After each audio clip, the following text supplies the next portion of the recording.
ओम नमः शिवाय।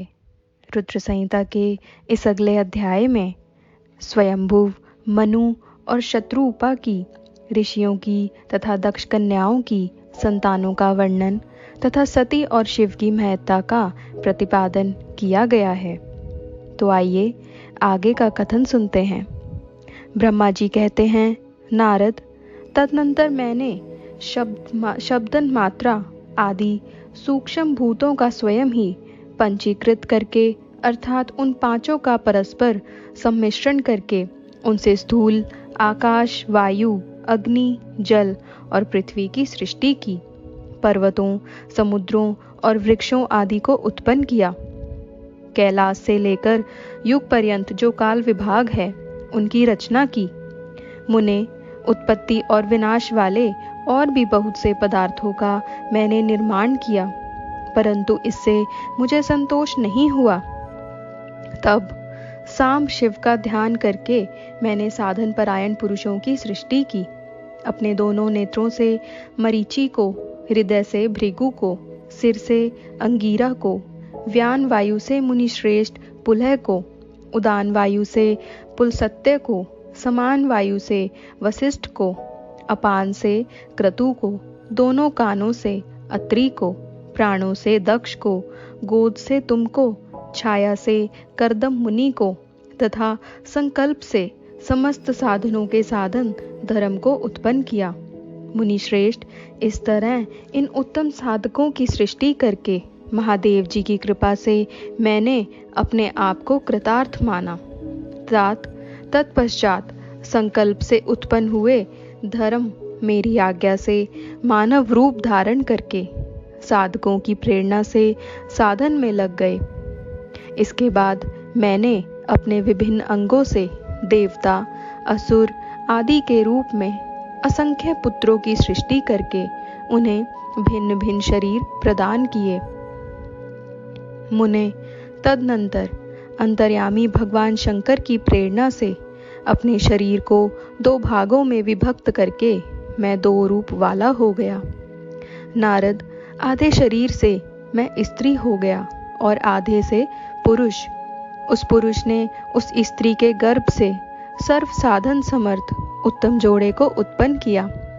उस जोड़े में जो पुरुष था वही स्वयंभुव मनु के नाम से प्रसिद्ध हुआ। स्वयंभुव मनु उच्च कोटि के साधक हुए तथा जो स्त्री हुई वह शत्रुपा कहलाई। वह योगिनी एवं तपस्विनी हुई। तात मनु ने वैवाहिक विधि से अत्यंत सुंदरी शत्रुपा का पाणी ग्रहण किया और उससे वे मैथुन जनित सृष्टि उत्पन्न करने लगे। उन्होंने शत्रुपा से प्रियव्रत और उत्तानपाद नामक दो पुत्र और 3 कन्याएं उत्पन्न की। कन्याओं के नाम थे आकुति, देवहूति और प्रसूति। मनु ने आकुति का विवाह प्रजापति रुचि के साथ किया। मछली पुत्री देवहूति कर्दम को ब्याह दी और उत्तानपाद की सबसे छोटी बहन प्रसूति प्रजापति दक्ष को दे दी। उनकी संतान परंपराओं से समस्त चराचर जगत व्याप्त है। रुचि से आकुति के गर्भ से यज्ञ और दक्षिणा नामक स्त्री पुरुष का जोड़ा उत्पन्न हुआ। यज्ञ के दक्षिणा से 12 पुत्र हुए। मुने, कर्दम द्वारा देवहूति के गर्भ से बहुत सी पुत्रियां उत्पन्न हुई। दक्ष के प्रसूति से 24 कन्याएं हुई। उनमें से श्रद्धा आदि 13 कन्याओं का विवाह दक्ष ने धर्म के साथ कर दिया। मुनीश्वर, धर्म की उन पत्नियों के नाम सुनो। श्रद्धा, लक्ष्मी, धृति, तुष्टि, पुष्टि, मेधा, क्रिया, बुद्धि, लज्जा, वसु, शांति, सिद्धि और कीर्ति, ये सब 13 हैं। इनसे छोटी जो शेष 11 सुलोचना कन्याएं थी उनके नाम इस प्रकार हैं: ख्याति, सती, संभूति, स्मृति, प्रीति, क्षमा, सन्नति, अनुसूया, ऊर्जा, स्वाहा तथा स्वधा। भृगु, शिव, मरीचि, अंगीरा मुनि, पुलसत्य, पुलह, मुनिश्रेष्ठ क्रतु, अत्रि, वशिष्ठ, अग्नि और पितरों ने क्रमशः इन ख्याति आदि कन्याओं का पानी ग्रहण किया। भृगु आदि मुनिश्रेष्ठ साधक हैं। इनकी संतानों से चराचर प्राणियों सहित सारी त्रिलोकी भरी हुई है। इस प्रकार अंबिकापति महादेव जी की आज्ञा से अपने पूर्व कर्मों के अनुसार बहुत से प्राणी असंख्य श्रेष्ठ द्विजों के रूप में उत्पन्न हुए। कल्प भेद से दक्ष के 60 कन्याएं बताई गई हैं। उनमें से 10 कन्याओं का विवाह उन्होंने धर्म के साथ किया। 27 कन्याएं चंद्रमा को ब्याह दी और विधि पूर्वक 13 कन्याओं के साथ दक्ष ने कश्यप के हाथ में दे दिए। नारद उन्होंने 4 कन्याएं श्रेष्ठ रूप वाले ताक्षर्य को ब्याह दी तथा भृगु, अंगीरा और कृशाशव को 2-2 कन्याएं अर्पित की। उन स्त्रियों से उनके पतियों द्वारा बहुसंख्यक चराचर प्राणियों की उत्पत्ति हुई। मुनिश्रेष्ठ दक्ष ने महात्मा कश्यप को जिन 13 कन्याओं का विधि पूर्वक दान दिया था, उनकी संतानों से सारी त्रिलोकी व्याप्त है। स्थावर और जंगम कोई भी सृष्टि ऐसी नहीं है जो कश्यप की संतानों से शून्य हो। देवता, ऋषि, दैत्य, वृक्ष, पक्षी, पर्वत तथा तृणलता आदि सभी कश्यप पत्नियों से पैदा हुए हैं। इस प्रकार दक्ष कन्याओं की संतानों से सारा चराचर जगत व्याप्त है। पाताल से लेकर सत्यलोक पर्यंत समस्त ब्रह्मांड निश्चय ही उनकी संतानों से सदा भरा रहता है, कभी खाली नहीं होता। इसी तरह भगवान शंकर की आज्ञा से ब्रह्मा जी ने भली भांति सृष्टि की। पूर्व काल में सर्वव्यापी शंभु ने जिन्हें तपस्या के लिए प्रकट किया था तथा रुद्रदेव ने त्रिशूल के अग्रभाग पर रखकर जिनकी सदा रक्षा की है, वे ही सती देवी लोकहित का कार्य संपादित करने के लिए दक्ष से प्रकट हुई थी। उन्होंने भक्तों के उद्धार के लिए अनेक लीलाएं की। इस प्रकार देवी शिवा ही सती होकर भगवान शंकर से ब्याही गई, किंतु पिता के यज्ञ में पति का अपमान देख उन्होंने अपने शरीर को त्याग दिया और फिर उसे ग्रहण नहीं किया। वे अपने परम पद को प्राप्त हो गई। फिर देवताओं की प्रार्थना से वे ही शिवा पार्वती रूप में प्रकट हुई और बड़ी भारी तपस्या करके पुनः भगवान शिव को उन्होंने प्राप्त कर लिया। मुनीश्वर इस जगत में उनके अनेक नाम प्रसिद्ध हुए। उनके कालिका, चंडिका, भद्रा, चामुंडा, विजया, जया, जयंती, भद्रकाली, दुर्गा, भगवती, कामाख्या, कामदा, अम्बा, मृडानी और सर्वमंगला आदि अनेक नाम हैं जो भोग और मोक्ष देने वाले हैं। ये सभी नाम उनके गुण और कर्मों के अनुसार हैं। मुनिश्रेष्ठ नारद, इस प्रकार मैंने सृष्टि क्रम का तुमसे वर्णन किया है। ब्रह्मांड का यह सारा भाग भगवान शिव की आज्ञा से मेरे द्वारा रचा गया है। भगवान शिव को पारब्रह्म परमात्मा कहा गया है। मैं विष्णु तथा रुद्र ये 3 देवता गुण भेद से उन्हीं के रूप बतलाए गए हैं। वे मनोरम शिवलोक में शिवा के साथ स्वच्छंद विहार करते हैं। भगवान शिव स्वतंत्र परमात्मा हैं। निर्गुण और सगुण वे ही हैं। ओम नमः शिवाय। आगे सूत जी कहते हैं, मुनीश्वरों, ब्रह्मा जी की यह बात सुनकर नारद जी ने विनय पूर्वक उन्हें प्रणाम किया और पुनः पूछा, भगवान भक्तवत्सल भगवान शंकर कैलाश पर्वत पर कब गए और महात्मा कुबेर के साथ उनकी मैत्री कब हुई? परिपूर्ण मंगल विग्रह महादेव जी ने वहां क्या किया? यह सब मुझे बताइए। इसे सुनने के लिए मेरे मन में बड़ा कौतूहल है। ब्रह्मा जी ने कहा, नारद सुनो, चंद्रमौली भगवान शंकर के चरित्र का वर्णन करता हूँ। वे कैसे कैलाश पर्वत पर गए और कुबेर की उनके साथ किस प्रकार मैत्री हुई, यह सब सुनाता हूँ। कांपिल्य नगर में यज्ञदत्त नाम से प्रसिद्ध एक ब्राह्मण रहते थे। जो बड़े सदाचारी थे। उनके एक पुत्र हुआ जिसका नाम गुणनिधि हुआ। वह बड़ा ही दुराचारी और जुआरी हो गया था। पिता ने अपने उस पुत्र को त्याग दिया। वह घर से निकल गया और कई दिनों तक भूखा भटकता रहा। एक दिन वह नैवेद्य चुराने की इच्छा से एक शिव मंदिर में गया। वहां उसने अपने वस्त्र को जलाकर उजाला किया। यह मानो उसके द्वारा भगवान शिव के लिए दीपदान किया गया। तत्पश्चात वह चोरी में पकड़ा गया और उसे प्राण दंड मिला। अपने कुकर्मों के कारण वह यमदूतों द्वारा बांधा गया। इतने में ही भगवान शंकर के पार्षद वहां आ पहुंचे और उन्होंने उसे उनके बंधन से छुड़ा दिया। शिवगणों के संग से उसका हृदय शुद्ध हो गया था। अतः वह उन्हीं के साथ तत्काल शिवलोक में चला गया। वहां सारे दिव्य भोगों का उपभोग तथा उमा महेश्वर का सेवन करके कालांतर में वह कलिंग राज अर्दिम का पुत्र हुआ। वहां उसका नाम था दम। वह निरंतर भगवान शिव की सेवा में लगा रहता था। बालक होने पर भी वह दूसरे बालकों के साथ शिव का भजन किया करता था। वह क्रमशः युवावस्था को प्राप्त हुआ और पिता के परलोक गमन के पश्चात राज सिंहासन पर बैठा। राजा दम बड़ी प्रसन्नता के साथ सब और शिव धर्मों का प्रचार करने लगे। भूपाल दम का दमन करना दूसरों के लिए सर्वथा कठिन था। ब्राह्मण समस्त शिवालयों में दीपदान करने के अतिरिक्त वे दूसरे किसी धर्म को नहीं जानते थे।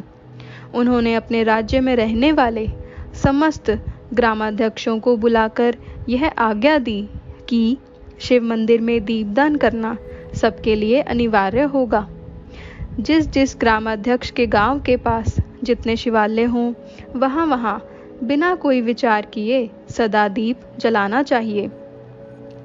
आजीवन इसी धर्म का पालन करने के कारण राजा दम ने बहुत बड़ी धर्म संपत्ति का संचय कर लिया। फिर वे काल धर्म के अधीन हो गए। दीपदान की वासना से युक्त होने के कारण उन्होंने शिवालयों में बहुत से दीप जलवाए और उसके फलस्वरूप जन्मांतर में वे रतनमय दीपों के प्रभा के आश्रय हो अलकापुरी के स्वामी हुए। इस प्रकार भगवान शिव के लिए किया हुआ थोड़ा सा भी पूजन या आराधन समय अनुसार महान फल देता है। ऐसा जानकर उत्तम सुख की इच्छा रखने वाले लोगों को शिव का भजन अवश्य करना चाहिए। वह दीक्षित का पुत्र जो सदा सब प्रकार के अधर्मों में ही रचा पचा रहता था, दैवयोग से शिवालय में धन चुराने के लिए गया और उसने स्वार्थवश अपने कपड़ों को दीपक की बत्ती बनाकर उसके प्रकाश से शिवलिंग के ऊपर का अंधेरा दूर कर दिया। इस सत्कर्म के फलस्वरूप वह कलिंग देश का राजा हुआ और धर्म में उसका अनुराग हो गया।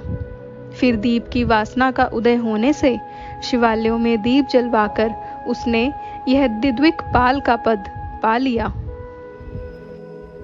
मुनीश्वर देखो तो सही, कहाँ उसका वह कर्म और कहाँ द्विकपाल की पदवी जिसका यह मानव धर्मा प्राणी इस समय यहाँ उपभोग कर रहा है। तात, यह तो उसके ऊपर शिव के संतुष्ट होने की बात बताई गई। अब एक चित्त होकर यह सुनो कि किस प्रकार सदा के लिए उसकी भगवान शिव के साथ मित्रता हो गई। मैं इस प्रसंग का तुमसे वर्णन करता हूँ। नारद, पहले के पाद्य कल्प की बात है। मुझ ब्रह्मा के मानस पुत्र पुलसत्य से विश्रवा का जन्म हुआ और विश्रवा के पुत्र वैष्णव अर्थात कुबेर हुए। उन्होंने पूर्व काल में अत्यंत उग्र तपस्या के द्वारा त्रिनेत्रधारी महादेव की आराधना करके विश्वकर्मा की बनाई हुई इस अलकापुरी का उपभोग किया। जब वह कल्प व्यतीत हो गया और मेघवाहन कल्प आरंभ हुआ, उस समय वह यज्ञदत्त का पुत्र जो प्रकाश का दान करने वाला था, कुबेर के रूप में अत्यंत दुस्सह तपस्या करने लगा। दीपदान मात्र से मिलने वाली शिव भक्ति के प्रभाव को जानकर वह शिव की चित्त प्रकाशिका काशिकापुरी में गया और अपने चित्त रूपी रतनमय प्रदीपों से 11 रुद्रों को उद्बोधित करके अनन्य भक्ति एवं स्नेह से संपन्न हो वह तन्मयता पूर्वक शिव के ध्यान में मग्न हो निश्चल भाव से बैठ गया। जो शिव की एकता का महान पात्र है, तप रूपी अग्नि से बड़ा हुआ है, काम क्रोधादि महाविघ्न रूपी पतंगों के आघात से शून्य है, प्राण निरोध रूपी वायु शून्य स्थान में निश्चल भाव से प्रकाशित है, निर्मल दृष्टि के कारण स्वरूप से भी निर्मल है तथा सदाव रूपी पुष्पों से जिसकी पूजा की गई है। ऐसे शिवलिंग की प्रतिष्ठा करके वह तब तक तपस्या में लगा रहा जब तक उसके शरीर में केवल अस्थि और चरम मात्र ही अवशिष्ट नहीं रह गए। इस प्रकार उसने 10,000 वर्षों तक तपस्या की। तदनंतर विशालाक्षी पार्वती देवी के साथ भगवान विश्वनाथ कुबेर के पास आए। उन्होंने प्रसन्न चित्त से अलकापति की ओर देखा। वे शिवलिंग में मन को एकाग्र करके ठूठे काठ की भांति स्थिर भाव से बैठे थे। भगवान शिव ने उनसे कहा, अलकापते, मैं वर देने के लिए उद्यत हूँ, तुम अपना मनोरथ बताओ। यह वाणी सुनकर तपस्या के धनी कुबेर ने ज्यों ही आंखें खोलकर देखा, त्यों ही उमा वल्लभ भगवान श्रीकंठ सामने खड़े दिखाई दिए। वे उदय काल के सहस्त्रों सूर्यों से भी अधिक तेजस्वी थे और उनके मस्तक पर चंद्रमा अपनी चांदनी बिखेर रहे थे।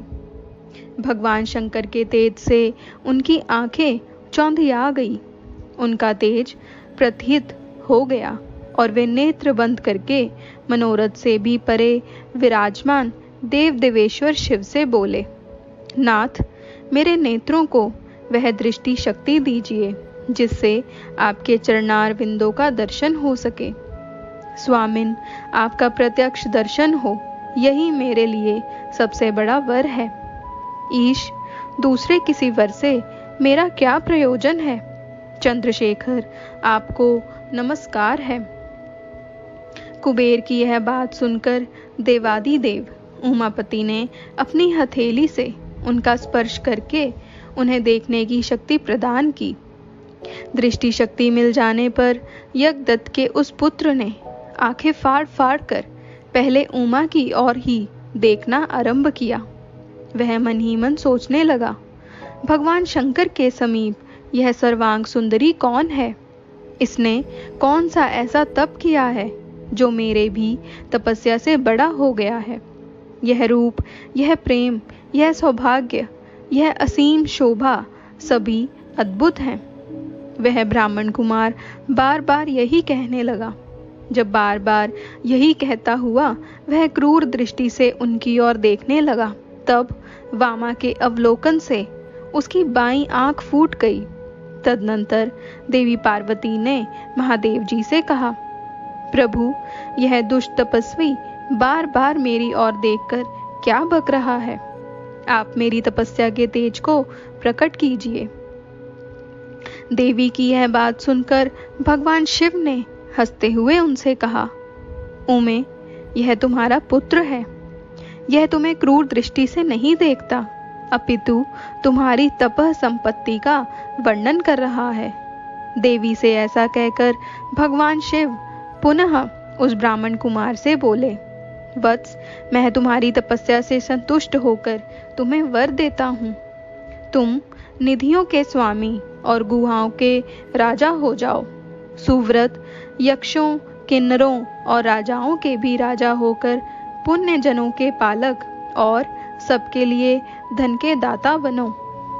मेरे साथ तुम्हारी सदा मैत्री बनी रहेगी और मैं नित्य तुम्हारे निकट निवास करूंगा। मित्र, तुम्हारी प्रीति बढ़ाने के लिए मैं अलका के पास ही रहूंगा। आओ, इन उमा देवी के चरणों में साष्टांग प्रणाम करो, क्योंकि ये तुम्हारी माता है। महाभक्त यज्ञदत्त कुमार, तुम अत्यंत प्रसन्नचित्त से इनके चरणों में गिर जाओ। ब्रह्मा जी कहते हैं, नारद, इस प्रकार वर देकर भगवान शिव ने पार्वती देवी से फिर कहा, देवेश्वरी, इस पर कृपा करो। तपस्विनी, यह तुम्हारा पुत्र है। भगवान शंकर का यह कथन सुनकर जगदम्बा पार्वती ने प्रसन्नचित हो यज्ञदत्त कुमार से कहा, वत्स, भगवान शिव में तुम्हारी सदा निर्मल भक्ति बनी रहे। तुम्हारी बाईं आंख तो फूट ही गई, इसलिए एक ही पिंगल नेत्र से युक्त रहो। महादेव जी ने जो वर दिए हैं वे सब उसी रूप में तुम्हें सुलभ हों। बेटा, मेरे रूप के प्रति ईर्ष्या करने के कारण तुम कुबेर नाम से प्रसिद्ध होगे।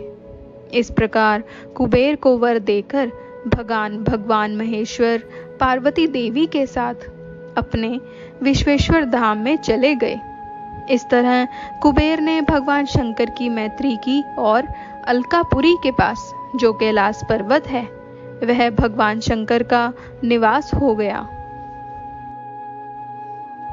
आगे के इस अध्याय में भगवान शिव का कैलाश पर्वत पर गमन तथा सृष्टिखंड का उपसंहार कैसे हुआ यह जानते हैं।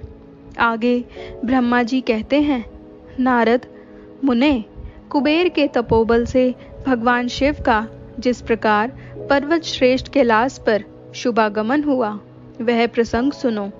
कुबेर को वर देने वाले विश्वेश्वर शिव जब उन्हें निधिपति होने का वर देकर अपने उत्तम स्थान को चले गए तब उन्होंने मन ही मन इस प्रकार विचार किया, ब्रह्मा जी की ललाट से जिनका प्रादुर्भाव हुआ है तथा जो प्रलय का कार्य संभालते हैं वे रुद्र मेरे पूर्ण स्वरूप हैं। अतः उन्हीं के रूप में मैं गुहों को के निवास स्थान से कैलाश पर्वत को जाऊंगा। उन्हीं के रूप में मैं कुबेर का मित्र बनकर उसी पर्वत पर विलासपूर्वक रहूंगा और बड़ा भारी तप करूंगा। शिव की इस इच्छा का चिंतन करके उन रुद्रदेव ने कैलाश जाने के लिए उत्सुक डमरू बजाया। डमरू की वह ध्वनि जो उत्साह बढ़ाने वाली थी तीनों लोकों में व्याप्त हो गई।